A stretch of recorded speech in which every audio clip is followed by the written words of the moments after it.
पांडव जब आखिरी गुप्तवास में गए तो तब तक उन्होंने अपना सारा ज्ञान का अस्त्र शस्त्र सारे वृक्ष में सौंप दिया, गुप्त हो गए। जब गुप्त हुए तो उस समय पांडव तो गुप्त हो गए।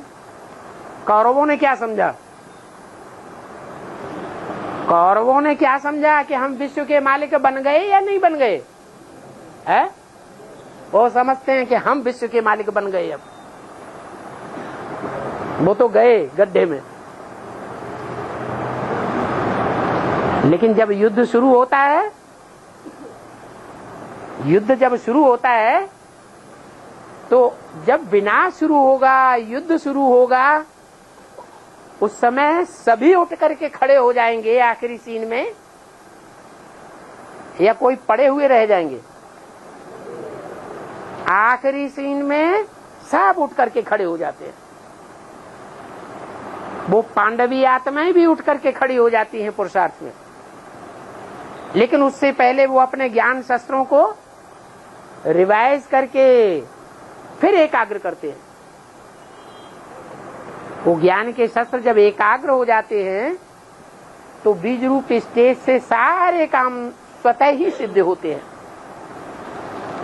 हम ज्ञान के फोर्स से कितनी भी सेवा करना चाहें संसार में, सेवा नहीं होती है।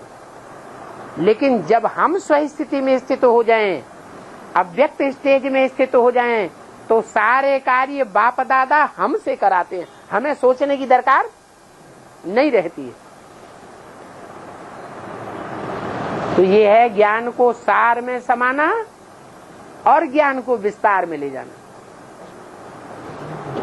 विस्तार में ले जाने से दुनिया का कल्याण होगा। जितना हम दूसरों की सेवा में लगे रहेंगे तो दुनिया वालों का असर हमारे ऊपर पड़ेगा या नहीं पड़ेगा? पड़ेगा। तो हमारी शक्ति क्षीण होती है। फिर जितना हम आत्मिक स्टेज में स्थिर हो जाएंगे, उस आत्मिक स्टेज में स्थिर होना माना सारे ज्ञान के अस्त्र शस्त्रों की एकाग्रता हो जाना। सारा कारोबार बाप दादा खुद अपने हाथ में ले लेते हैं।